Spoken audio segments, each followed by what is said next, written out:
Unfortunately, this is the reality. Fighting against the entire opposition, fighting against vested interests of the media, everybody wanting that Visakhapatnam is not declared as executive capital. This is the reality. Everybody should keep this in mind, understand this reality. Now, moving further, Vizag would have to develop. I'm assuring you, we have court cases going on, we have so many people trying to oppose everything. But I'm assuring you,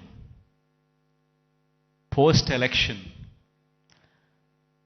my stay would be in Vizag.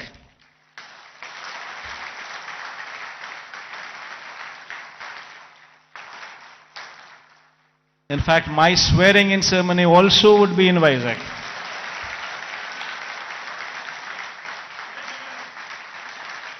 This is my commitment to Vizag. And now, what is the vision for Vizag? See, we need to have a 10-year vision. We would have to own this city, christen the city as executive capital, become part of the city, and have a 10-year vision. You know, we need to have a roadmap which is workable, which is doable. It cannot be a roadmap where we just dream big, but yet achieve nothing, because it is impractical.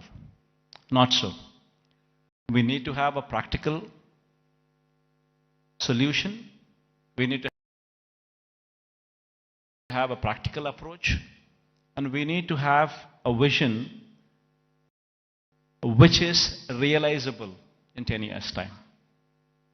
Of course, this vision is one vision which cannot be alone done by the state government.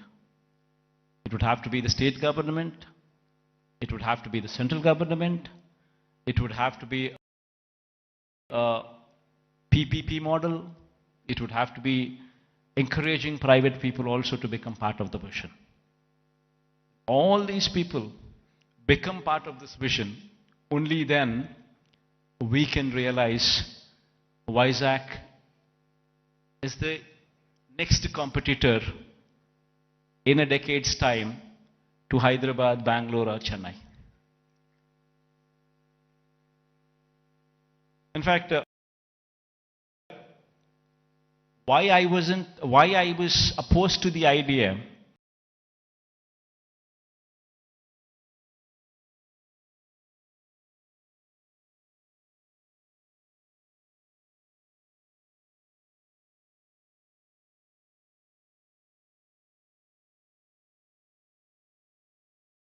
there. And according to them, just to provide for the basic infrastructure, that is these roads, the water, electricity, and these kind of basic infrastructure alone, according to their own calculations, with the DPR that they have produced, costs almost 2 crores per acre, which is on a 50,000 acres of barren land. If one were to just lay these basic infrastructure requirements put in place, we're talking about 1 lakh investments, 1 lakh crores of money, which would have to be put in before any buildings could come up, or before we could talk about anything else other than the basic roads or the basic electricity or the basic water or the basic stuff. Now, per se, does anybody have 1 lakh crores to be pumped in? And if this 1 lakh crores were to be pumped in today, it's going to cost 1 lakh crores. But if this 1 lakh crores would be pumped in maybe in 20 years' time, presuming 5,000 crores of outlay every year, approximately, what one could actually probably afford. Because there's nothing there. Then you're talking about 20 years. Then in 20 years' time, 1 lakh crore probably would become 7, 8 lakhs or 10 lakh crores. The expenditure, what you thought about as 1 lakh crores today, in 20 years would actually be 10 lakhs, 15 lakhs. Probably the net present value calculations of probably 1 lakh crores 20 years down the line would probably be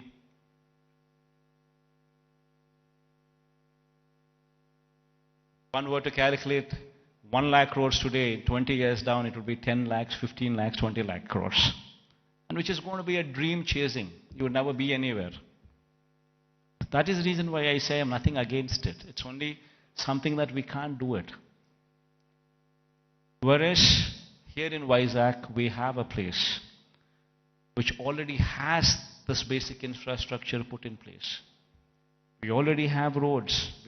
We already have good roads. We already have electricity, good electricity. We have good water connections. We have good everything. Basic infrastructure is already put in place. So all what we need to do is give in that finishing touches. Just give it a little bit of finishing touches, and it would transform into